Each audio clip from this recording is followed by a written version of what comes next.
प्रणाम मैम। नमस्ते।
Pranam Swamiji. नमस्ते। नमस्ते। Welcome.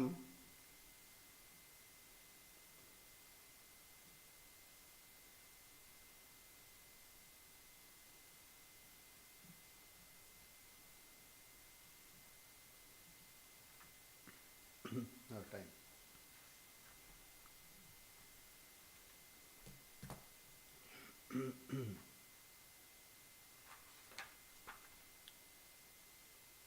We'll start.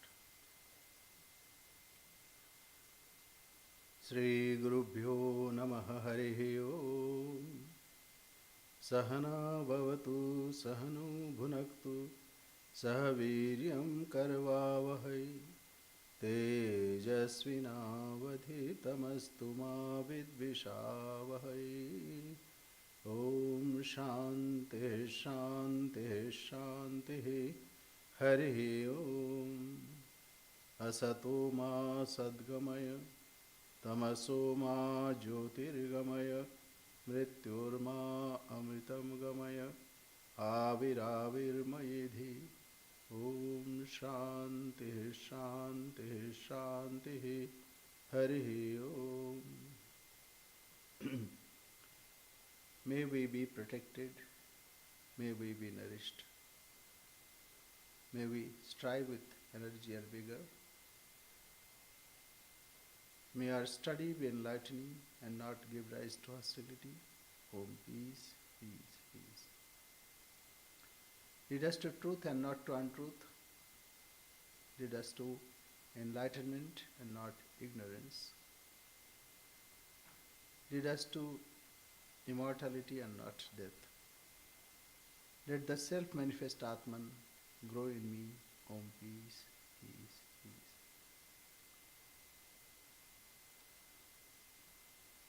We are studying Saarada Devi and her divine play. As we know, Saarada Devi was consort of Sri Ramakrishna. She was earmarked for this. And later, after departure of Sri Ramakrishna, she would lead the whole Ramakrishna mission and Ramakrishna Math for long 34 years. Therefore, she was to be ready for that.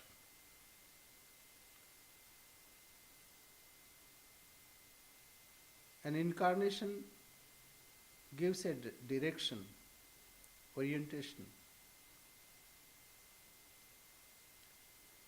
And the acharyas give the working details. For example, Sri Ramakrishna said, Shiva Jnane Jiva Shiva. One should serve God thinking that he is serving the divine. So this is what is to be done. We see awakening in political field also. Here we see that the slavery was abolished by political leaders, Abraham Lincoln and others. It is just to make this nation homogeneous. Similarly, we find in India also, Mahatma Gandhi started Harijan and other programs. It is to uplift the lower strata of people. But the incarnation gave the highest ideal. The ideal that was how to lift the whole society to divinity. So Shiva Jnane Jiva Shiva. Serve human being as God.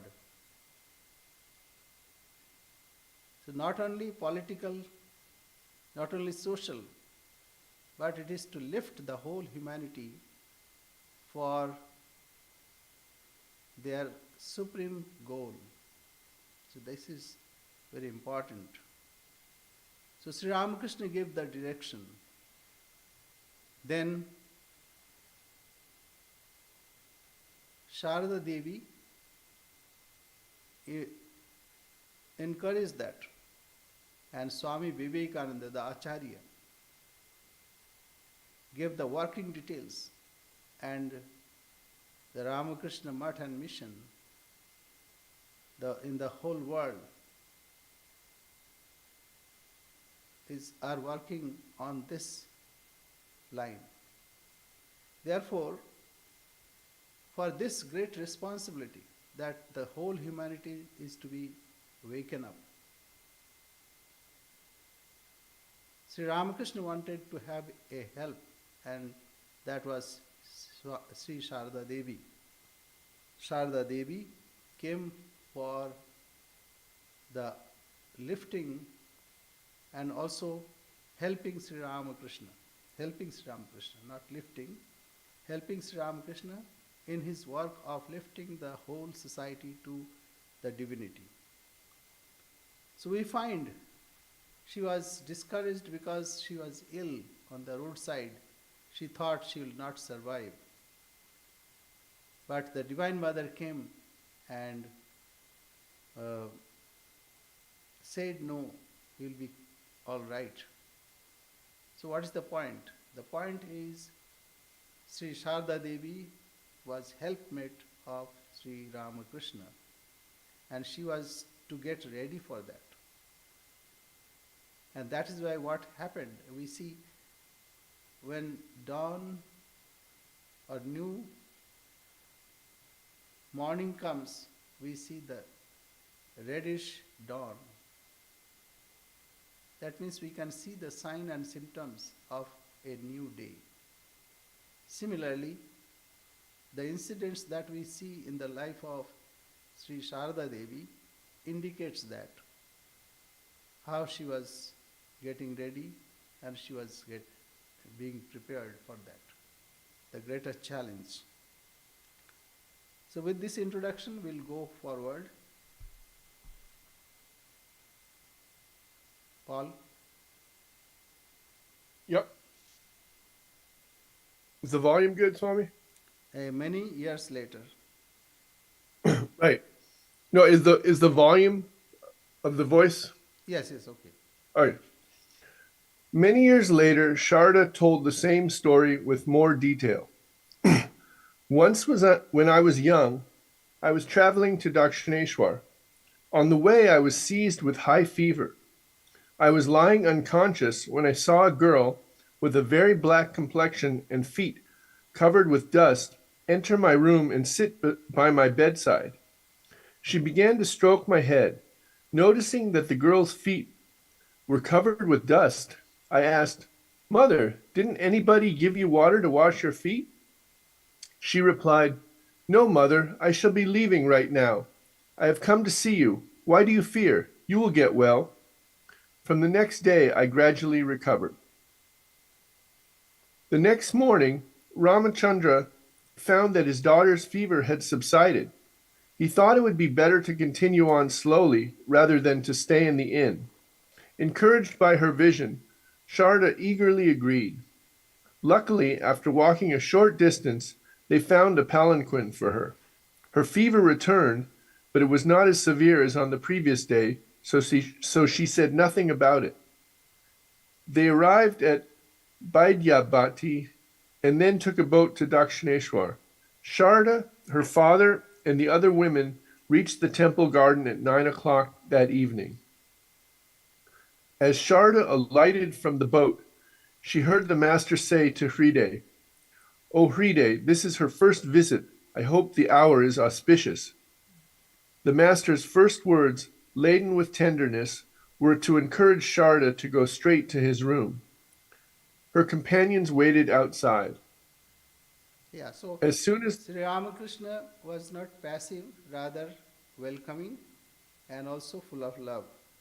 So she realized in the first instance, and the incident that happened, the Divine Mother assured her that she has to recover and she will have to play a greater part for the fulfillment of the mission of Sri Ramakrishna.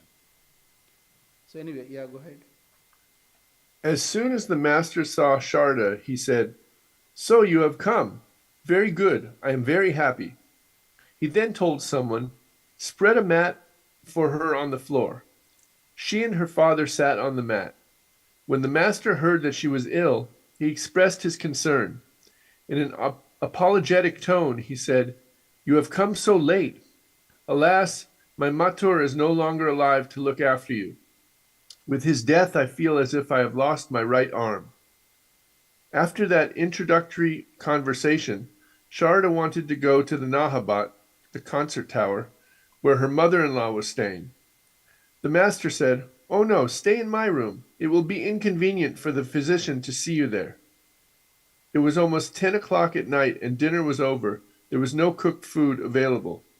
At that time, Dakshineshwar was a remote village and there were no restaurants. Hriday brought 2 or 3 baskets full of puffed rice to Sharda and her companions for supper. A separate bed was made for Sharda on the floor in the master's room, and it was arranged that one of her companions would spend the night with her. Her father and other companions stayed in the Nahabat and other rooms in the temple complex. One can imagine what was going on in her mind while lying in her husband's room. Although Sharda was exhausted by the fever and the long journey, she must have been relieved to find that her husband was not insane. He seemed normal and rational, loving and caring. His cordial welcome eased her anxiety and uncertainty. Her godlike husband had not forgotten her, and he was as gracious as before. For the past 4 years, ignorant and worldly people had spread vicious rumors. Although Sharda had been tormented by the village gossip, she now realized that some good had come of it. It had ultimately led to a happy reunion with her husband. Yes, when Sri Ramakrishna said that, "Oh, you have come, alas, my Mathur is no more." So Mathur Babu passed by that time. So that showed that Sri Ramakrishna was concerned about her health. And mother, on the other hand, was happy that in in course of time she could come to see Sri Ramakrishna and live there. Yes. Moreover, Sharda must have been apprehensive about how the master would receive her. She knew that he had taken monastic vows from Totapuri in 1864. A monk renounces his family and his wife. She had perhaps expected to be rejected, which would have been unbearable for a devout and faithful wife. This apprehension disappeared when she found that the master let her sleep in his room and intended to arrange for medical treatment. Overwhelmed by her husband's love, compassion, and kindness, Sharda joyfully fell asleep. With good medical treatment and a special diet, Sharda recovered within 3 or 4 days. The master himself supervised her medical care and diet, and then arranged for her to stay with his mother in the Nahabat during the day. At night, she slept in his room. Sharda was now entirely reassured. She immediately decided that her duty was to serve the master and his mother. Sharda's father was pleased by his daughter's happiness, and he returned home without her after a few days. Yeah, nothing to Later, say about. Yeah, like, go ahead. later, Sharda told the devotees, "The master thought so much about my welfare. He always looked after my comfort and saw to my needs. What an intense love he had for me. People had circulated a rumor that he was mad, and my parents were anxious about me. Afterwards, they were relieved and happy observing the master's normal behavior and his loving relationship with me." Ordinary people may wonder why Ramakrishna did not bring his wife to Dakshineshwar earlier. Shardananda explained the situation. Undoubtedly, an ordinary person would have done that, brought Sharda to Dakshineshwar earlier. But the master was not such a person, so he did not behave in that manner. Those who are accustomed to performing every action while depending solely on God at every moment of their lives do not make any plans. For the good of themselves and others, they depend on the assistance of God's cosmic intelligence and wait for a signal rather than resorting to their own limited, puny intellects as we do. In addition, we can say that the Master knew through his yogic vision that this was the will of God. Yeah, so when Swami Vivekananda came, similarly, he had no plans. He said that all people prepared their talks, but I was a fool. I did not do anything. Even no lodging here. So he had to go to Boston and spend time. So all these are to show that those who depend on Lord, they do not plan, rather they depend solely on the will of God. So here also Sri Ramakrishna depended on God, that's why he did not take the initiative to bring her to Dakshineshwar. He depended on mother. Whenever mother wants, it will happen. So this is the way one should live. Otherwise what happens, we exert our ego, and ego is the problem, and we suffer because of that. So let things happen as and when it is intended by the Supreme Intelligent Force. Yes. Providence has its appointed hours for everything. After finishing his sadhanas, Ramakrishna waited to share his hard-earned spiritual treasures with his wife. Sharda also waited for the right time, when she achieved her maturity, to act the next part of her divine drama with her husband. Providence set the stage for this act in the temple garden of Dakshineshwar. Yeah, next we go to the next chapter. It's a awakening of divinity. And in the beginning we find a shloka, Evam Bhagavati Devi Sa Nityapi Punah Punah Sambhuya Kurute Bhupa Jagatah Paripalanam. So what is the meaning of this? So this is conversation with Medha Muni. Two gentlemen goes to Medha Muni and they ask for the Divine Mother's manifestation.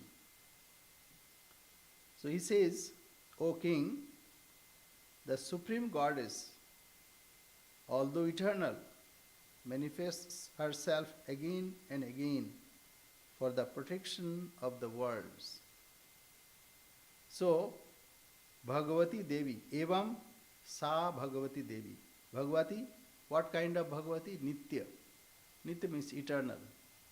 Nityapi Sa Bhagavati.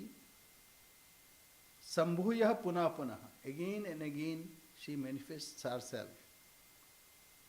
Why? Jagatah Paripalanam. For the protection and for progress of this world. And we find similar text in Gita also. In Gita, Bhagavan says, Yada yada hi dharmasya glanir bhavati bharata. Whenever there is glani in righteousness, in dharma, yada yada hi dharmasya glanir bhavati. So there is, glani means people follow unrighteous ways. Glanir bhavati bharat. Abhyutthanam adharmasya tadatmanam sijamyaham. I create myself. When there is spread of adharma, adharma means unrighteousness, what one should not do. So it is similar, that's why we find parallels of Gita in Sri Sri Chandi. So this is taken from Sri Chandi, that Medha Muni said, O king, the supreme goddess, although eternal, manifests herself again and again. So this is again, the supreme goddess manifested herself in Saarada Devi. It is for the protection and for progression of this creation, of this divine Leela, divine play. So, though she is eternal, but she creates herself and manifests. So, the Supreme Goddess, although eternal, manifests herself again and again for the protection of the worlds. Yes, go ahead. Ramakrishna was a world teacher, and Sharda was his first disciple. He knew the mission that Sharda would carry out when he was gone, so he wanted to transmit to her the spiritual treasures that he had accumulated over his many years of sadhana. When Ramakrishna had visited Kamarpukur in 1867, he had begun to train Sharda in spiritual disciplines, but he could not finish the task. At that time, she was only 14 years old, and moreover, he was there for only a short time. It was not his nature to leave anything unfinished. Whenever he started a spiritual practice, he devoted himself to it completely, followed his teacher's instructions implicitly, and did not rest until he attained success. So this is one of our practices. We do halfway, and then we start a new thing, and again another thing, and again another thing. So that's not the way. One thing at a time, and that should be done well. Okay, go ahead. In 1872, Sharda was a mature woman of 18 years, so Ramakrishna resumed her training. He also wanted to test himself. He remembered his guru Totapuri's statement, "He alone is firmly established in the knowledge of Brahman who can keep intact his renunciation, detachment, discrimination, and self-awareness even while living with his wife. He alone has attained supreme illumination who can always look upon men and women alike as the Atman and deal with them accordingly." So this is not theoretical knowledge, it is complete transformation. Brahmavit Brahmaiva Bhavati. The knower of Brahman, he becomes Brahman. Sri Ramakrishna gave example. Like a sword touched by the philosopher's stone changes itself into gold. That golden sword is not used for killing. Similarly, a person when realizes his or her own self, it is complete transformation. It is no more the same identity that we see as human being. That time it is that new dawn comes. He sees the whole world is one and nothing else. We see difference because we have not realized. In our dream, we see many figures, and that time we think it is all real. They are all real.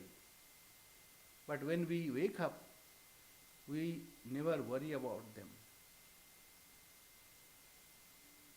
It is like being and becoming sun. Then there is no darkness. There is no darkness in sun. Similarly, when a person realizes one's real self, he becomes one with the whole universe, or the whole universe is in him. Yomam pashyati sarvatram sarvam chamai pashyati. So he who sees me in everything, and everything is in me. That means he loses all his identity. He interacts with divine. So in such case, there is no separate. When Narendranath and others, they were in monastery in Baranagar, they also discussed about it. And then they came to conclusion, those who have lust in their mind, they see difference. But those who have lost that identity and that desire, for them there is no differences. Like children. For children, men, women are same. They don't separate. They don't segregate. So similar. In the eyes of Sri Ramakrishna, Holy Mother is Divine Mother. Later Sri Ramakrishna said, when Holy Mother asked, "What do you think about me?" Then Sri Ramakrishna said, the mother that is worshipped as Bhavatarini in the temple, and the mother who gave birth to this body now lives in Nahabat. Same mother is now stroking my feet.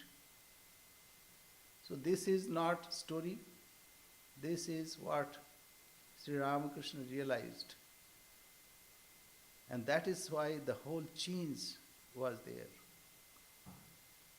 So we'll go ahead. Yes, please. Ramakrishna now began to teach Sharda not only the lofty goal of human life, but also how to perform mundane household duties. In addition, he taught her about meditation, prayer, samadhi, and the knowledge of Brahman. But his method of teaching was not limited to verbal instruction. He also closely watched her to see whether she was carrying out his instructions. While training his disciples, he normally kept them near him and through affection made them his very own. One day he told Sharda, "As Uncle Moon is the dear uncle of all children, so God is dear to all beings. Everyone has a right to call on God. Out of his grace, he reveals himself to all who call upon him. You too will see him if you but call on him." Yeah, so Sharada novice that time, for her encouragement, Sri Ramakrishna said that God is there. God can be realized, as he told Narendranath also, similar way. Only there should be longing heart to see him. Yes. Recalling her early days in Dakshineshwar, Sharda once said, "On moonlit nights, I would look at the reflection of the moon in the placid water of the Ganges and piteously pray to God with tearful eyes, 'O Lord, there are stains even on the moon, but let my mind be absolutely stainless.'" The relationship of a young married couple is usually centered more on the physical plane, but throughout their lives, Ramakrishna and Sharda demonstrated an ideal spiritual relationship. Each tested the other. One night, when Sharda went to Ramakrishna's room to sleep, he said to her, "Tell me if you have come here to drag me down the road leading to the worldly life." "Certainly not," Sharda replied without a moment's hesitation. "Why should I drag you into the world? I am here to help you to realize your spiritual ideal." Sharda challenged Ramakrishna as well. One day she asked him as she was massaging his feet, "How do you regard me?" He replied by pointing to himself and saying, "The mother who is worshipped in the temple and the mother who gave birth to this," pointing to his body, "and is now living in the Nahabat, the same mother is now stroking my feet. Really and truly, I always regard you as the embodiment of the blissful mother of the universe." So this is not only theory. This what they realized. There is no division between divine and uh, divine and mundane. So it is to show that to the world how their relationship was.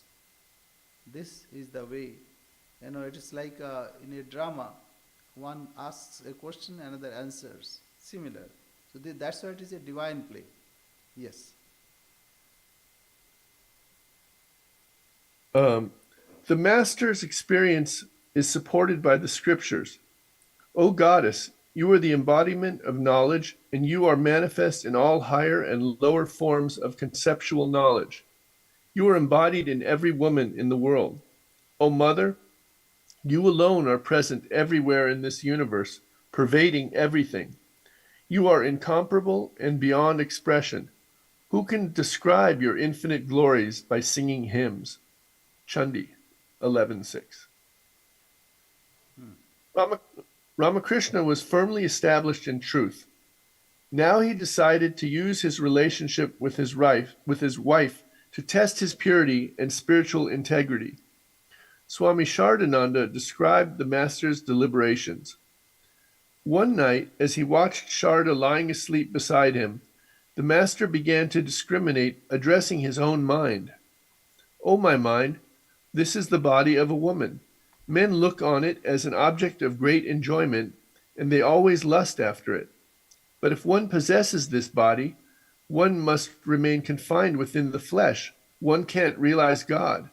O my mind, let there be no theft, hypocrisy, in your inner chamber. Don't be thinking one thing inwardly and pretending another outwardly. Be frank. Do you want this woman's body, or do you want God? If you want the body, here it is in front of you. Enjoy it." Discriminating this way, the master was about to touch Sharda's body when his mind suddenly recoiled and lost itself so deeply in samadhi that he did not regain normal consciousness all night. The next morning, after considerable difficulty, he was brought back to the conscious plane when the Lord's name was repeated in his ear. You see, this is suprahuman, but this also is done by people. Say if you know the poison, it is poison, will you drink it? No. Same thing. Only thing that knowledge should be there that it is poison. If you go to enjoy physical enjoyment, that will drag you down to mortal plane.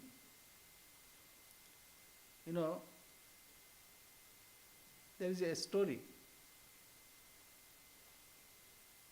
where one couple lived in one place, and police inspector would go for investigation. But somehow they would disappear after that.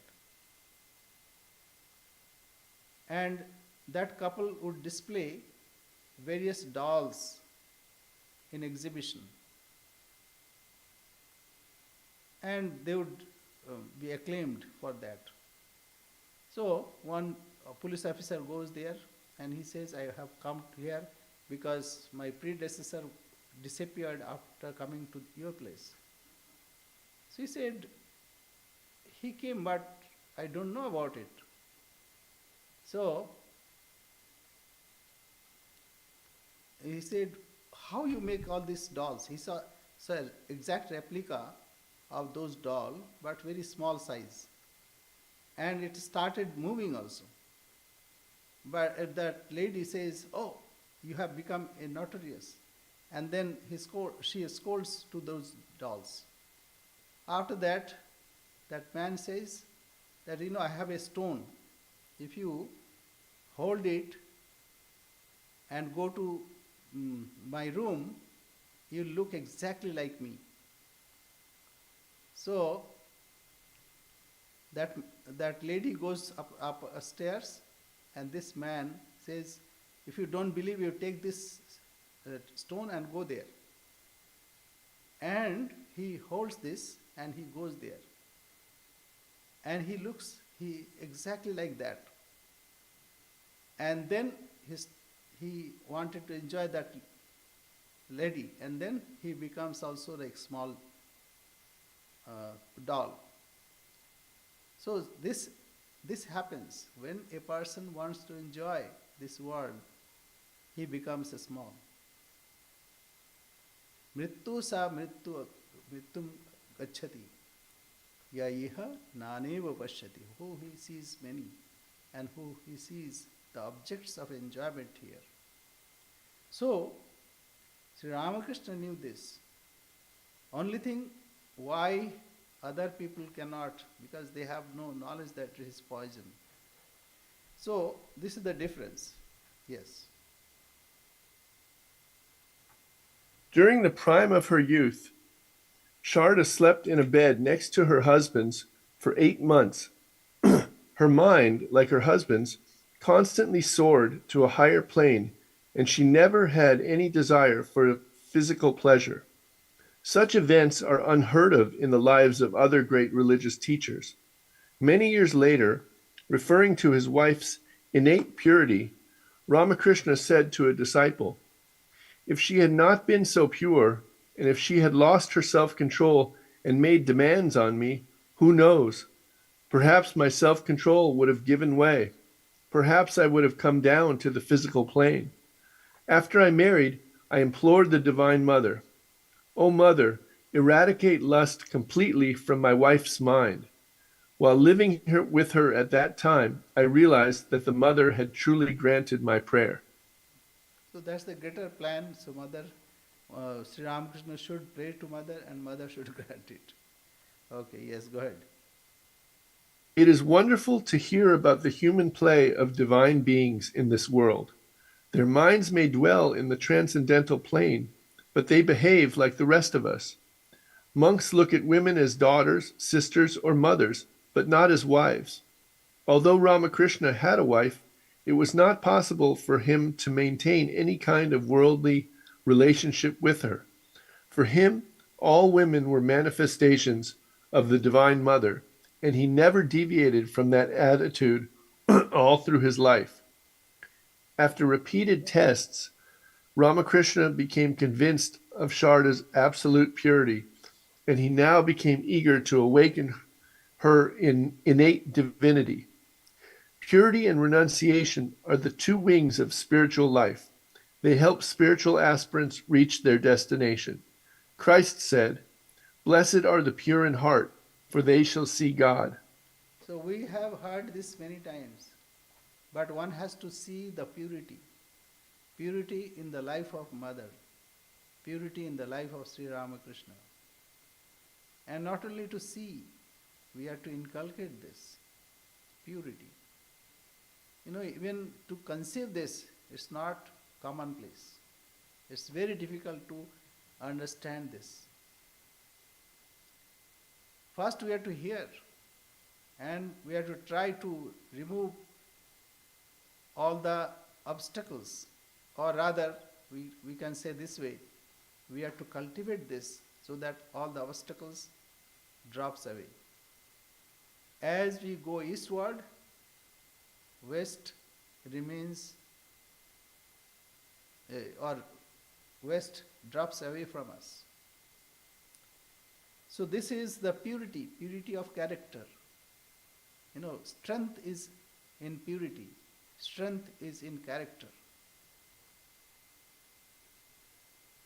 That is the teaching. Yes.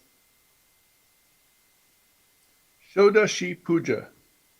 According to Tantra, the Divine Mother has 10 forms: Kali, Tara, Shodashi, Bhuvaneshwari, Bhairavi, Chinnamasta, Dhumavati, Bagala, Matangi, and Kamala.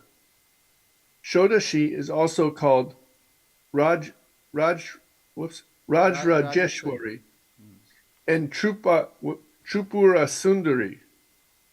According to the Lalita Sahasranama, Shodashi is the most benign and purest form of the Divine Mother. One can worship this deity in a clay image or in a young girl around about the age of 16. According to the Narada Pancharatra, one day Kali became mad at Shiva and took the form of Shodashi, literally a 16-year-old girl and a paragon of beauty. The Divine Mother takes various forms according to time and situation. Creation, preservation, and destruction are all her play. When killing demons, she takes a destructive form, but she assumes a benign form for her devotees. Kali, Tara, Mahavidya, Shodashi, Bhuvaneshwari, Bhairavi, Chinnamastha, Chavidya, Bagala, Siddha Vidya, Chamatangi, Kamalatmika. So there is a shloka depicting all 10 forms of mother. And some are destructive, Even Kali has different kind of Kali. Smashan Kali, Raksha Kali, who protects or who resides in Smashan. That means the burning ghat.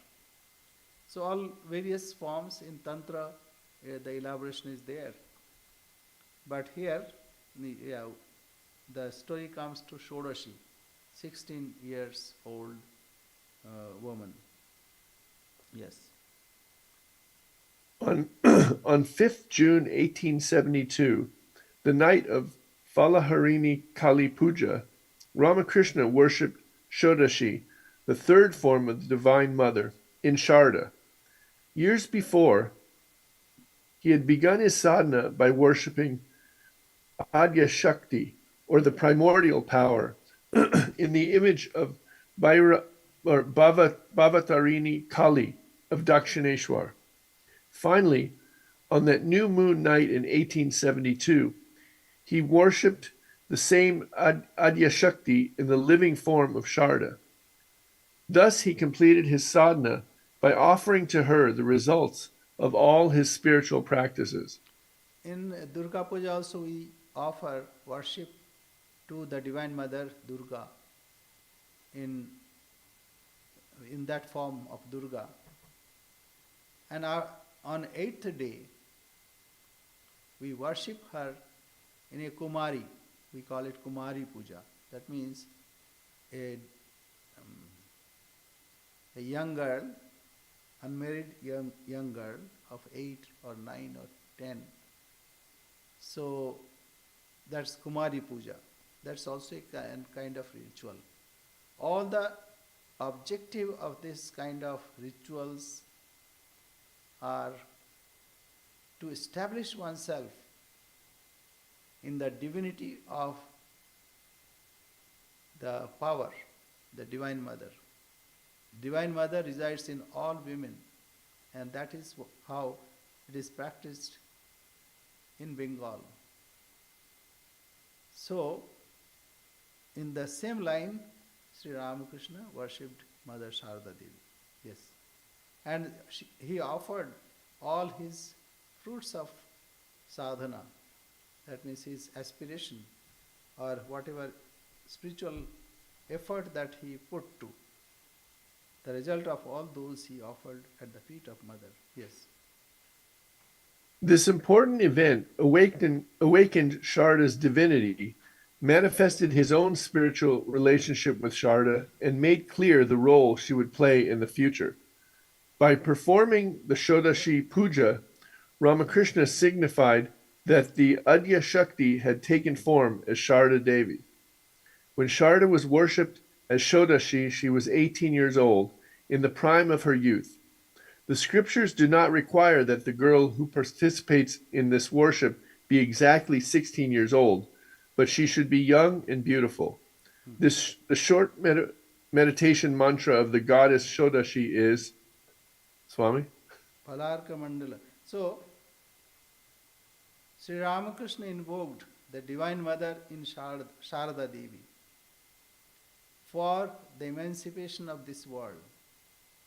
First, he invoked that divinity within himself, and then he invoked Mother in Sri Saarada Devi, and he transferred his divine power to her for the welfare of this world. So meditation is given here, Balarka Mandala Bhasam, Chaturbahum Trilochanam. That means 4 arms and 3 eyes. Pasha Ankusha Sharan. Sharan Chapan Dharayantim Shivam Shraye.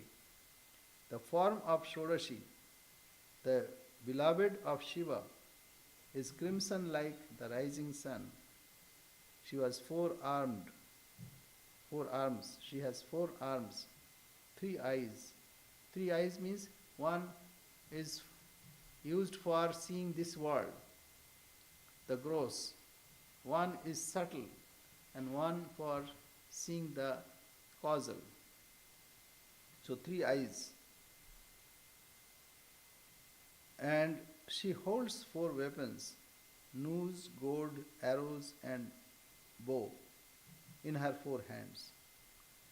The worship mantra of Shodashi is Rim Tirupura Sundari Namaha. Salutations to the Mother Tripura Sundari. So this way Sri Ramakrishna invoked divinity in Mother. Yes. Swami, do you want to show that picture at all, of Ramakrishna? Okay. I don't know whether it is visible Oh, you're. like this. And that seat is still there at Dakshineshwar, on which Mother sat and received worship of Sri Ramakrishna. And this is shown here. And it was painted over it like this, the wooden seat.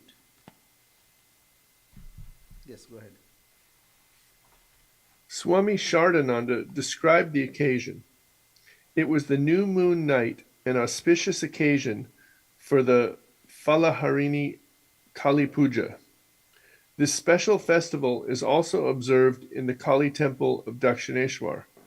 The master made a special arrangement for privately worshipping the Divine Mother as Shodashi in his room rather than performing it in the temple.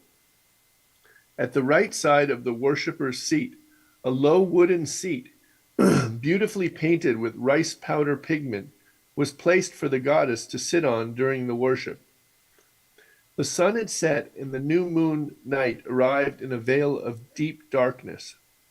Hriday was performing the worship in the Kali temple that night, so he helped with the preparations for the master's worship as much as possible and then left for the temple.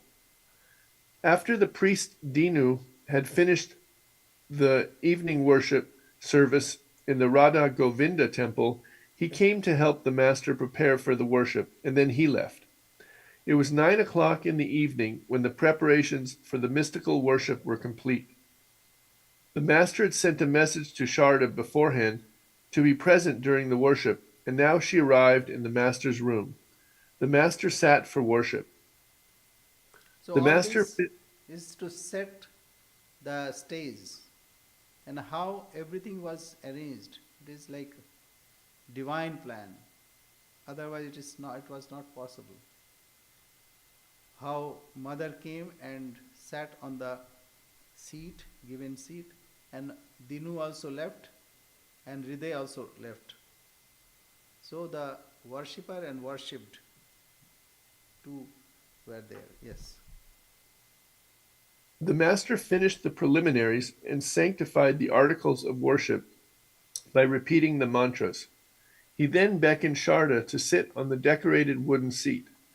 While she was watching the worship, Sharda had already entered a semi conscious spiritual state. So, without fully knowing what she was doing, she moved like one who is spellbound and sat facing north on the right side of the master, who was seated facing east. According to the scriptural injunctions, he repeatedly sprinkled sanctified water on her from the pitcher installed in front of him. He then uttered mantras and invoked the deity with the following prayer: O Divine Mother, Tripura Sundari, O Eternal Virgin, possessor of all power, please open the gate of perfection, purify her body and mind, and manifest yourself through her for the welfare of all. So this way Sri Ramakrishna prayed to the Divine Mother, and Mother already, Saarada Devi, already knew herself, but it is still, we need a little awakening. That was done by Sri Ramakrishna. Yes. He then performed the ceremony of nyasa in accordance with the injunction of the scriptures and worshipped her with 16 items as a veritable manifestation of the Devi. After offering food, he took some of it and put it in her mouth. Sharda lost outer consciousness and went into samadhi. While uttering mantras in a semi conscious state, the master also went into deep samadhi. Thus, the worshipper and the worshipped became fully united and unified in the Atman, existence, knowledge, bliss, absolute. So nyasa is a special kind of touching various parts of body like this, uttering some mantra. It is to deify the whole um, the body and mind of the worshipper, and then invoke divinity within and worship that, and after that invoking divinity in the deity. So Hridaya Kamala Madhye Rajitam Nirvikalpam Sada Sadakhila Vedatitam Eka Swarupam. So all kinds of mantras are there.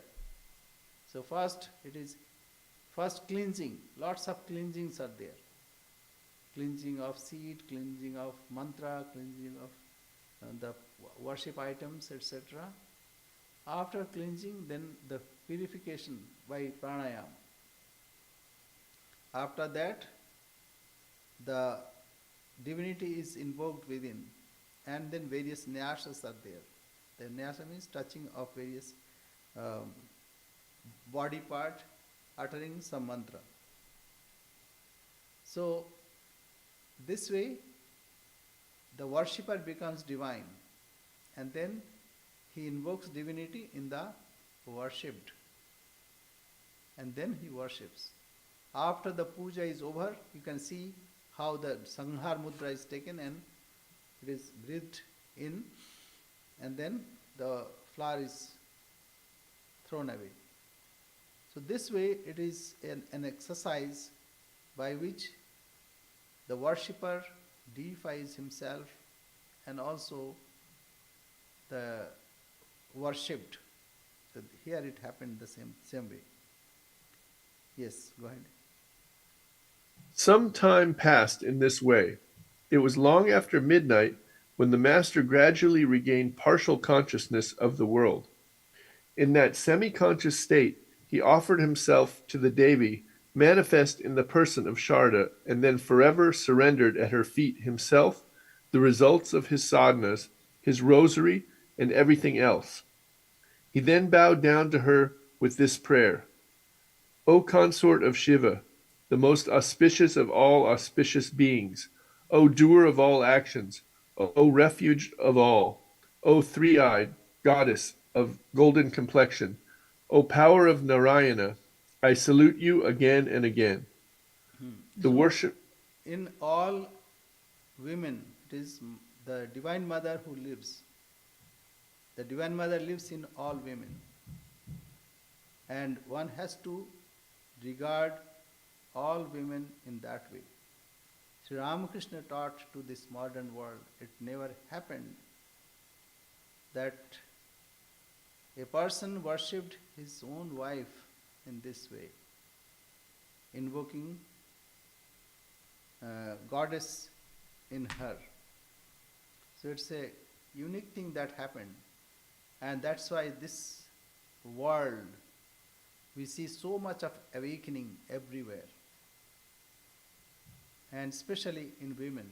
Though in India, mother is the center of family, but still they were suppressed. Some were self-inflicted, and some were um, forced on to them. But gradually we see great awakening. But it does not mean that one should leave the that like bashfulness and lajja. That means whatever is good for one's protection, one should not leave that. So that is what mother taught. With her own person, she showed the whole world how she behaved with all, with great peace and also great humility. So this and great with gravity. It's not that she was an ordinary person. So this divinity should be expressed, and that we find in her. Yes. The worship was completed. The master's sadhana culminated in this worship of the Divine Mother in the body of a woman who was an embodiment of spiritual wisdom. Both his divine and human aspects had achieved ultimate perfection. Sharda later recalled the events of that night. The master performed the Shodashi Puja a month and a half after my arrival in Dakshineshwar. It was the night of the Falaharini Kali Puja.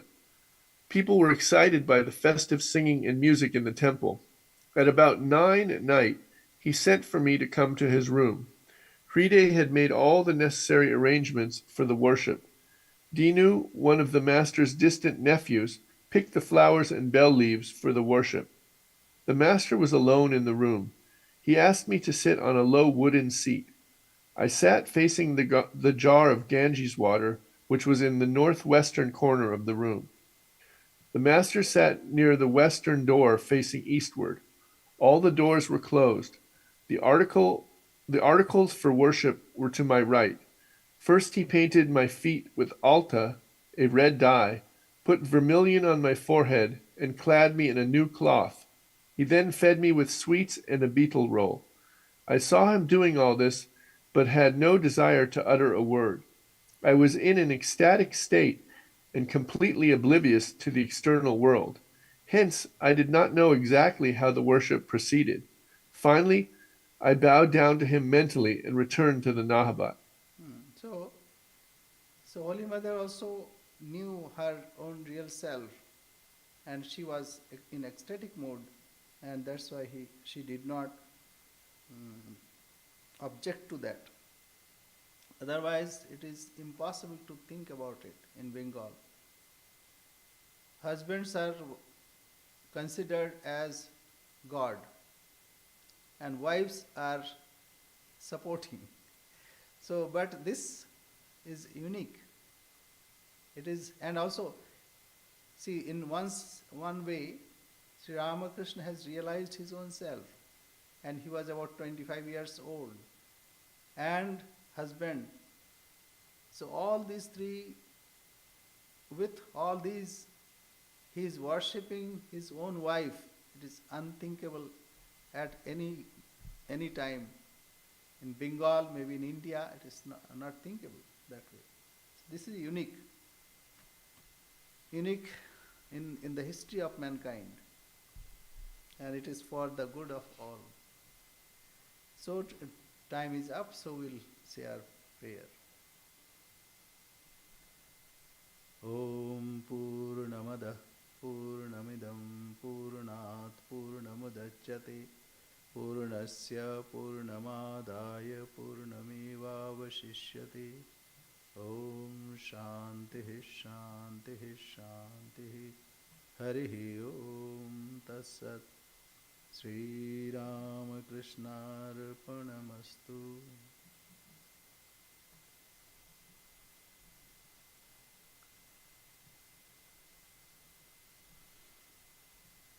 Akshay, Yes, anything?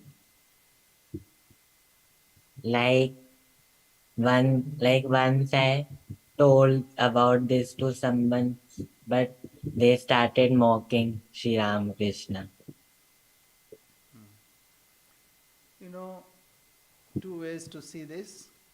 Sri Ramakrishna scolded um, Yogananda Swami. Yogananda Swami was coming, and in the same boat, some people were criticizing Sri Ramakrishna. So Sri Ramakrishna said, "You could hear Yes, for your guru such a." yes. What happened? Okay, we're done. Don't worry, don't worry. No. So Sri Ramakrishna scolded Yogananda ji to forbear that. But similar thing happened when Swami Niranjananand was crossing the Ganga and coming by boat. Some people were criticizing Sri Ramakrishna, so he wanted to capsize the boat to take the revenge. Then they, out of fear, they stopped. So Sri Ramakrishna said, "Why you were upset? People may, the fools can say anything to anybody. Therefore, not to take notice of that." And he said, anger is like Chandal. Chandal means outcast. So, not to entertain anger. So, people out of ignorance may say something. You need not worry about it. Rather, you can say, if you want to know about Sri Ramakrishna, better you read his life. But even many people won't be able to understand the life of Sri Ramakrishna. Only those sadhakas, they contemplate, they only understand, or they can guess, or they have some that inkling that it's a great life. It is not usual life. It's very, very unusual. Anek janma samsiddha tato yati parangati. It's, Bhagavan said also, Janma karma chame divyam evam yo vetti tattvataha. He who knows my birth and my karma, what I do, in reality, they will not come again to this world of relativity. What is the point? That who has no birth, he takes birth. Say, Divine Mother, has no birth. He say, though it is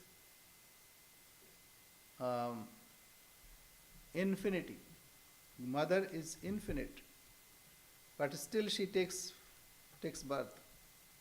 God is infinite, ajopi, unborn, ajopi san abhyatma, bhutanam ishwaropishan, prakritim swam avashthabhya sambhavami atma maya. Though I have no birth, but I take birth. Though I have no karma at all, but I keep on doing something. Say Sri Krishna. He had nothing to grind his own axe, or it is not for him, but still he worked. It is just to show the world an example how one should perform work without any motive. So, though I have no birth, but I take birth. Though I have no work, but I work. Because this system one should work. Even sharir yatra pina prasiddheda karmani. Without work, even bodily function cannot be performed. So,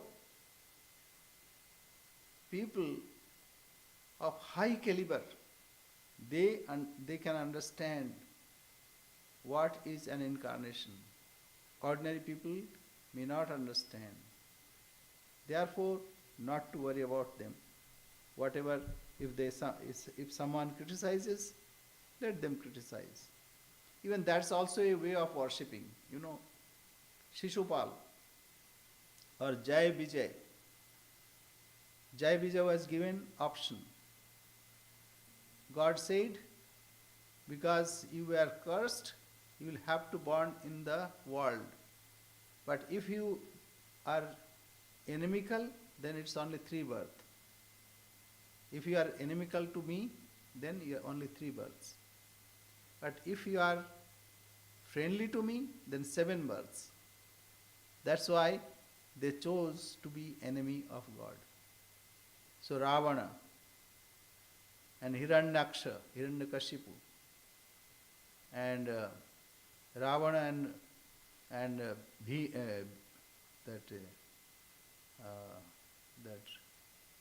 that person who is to Kumbhakaran. eh? Kumbhakaran. Eh? Kumbhakaran. Kumbhakarna, yes, Kumbhakarna. So they chose to be enemy of God because that way they used to meditate on God. So those who criticize, maybe one day they will understand. So not to worry. Right? Thanks. Okay. Thank you very much. प्रणाम Swami ji. Namaste. Welcome. नमस्ते Swami ji. Pranam. Namaste, namaste. Nams Jai Maharaj. Ma Swami. Jai Ma.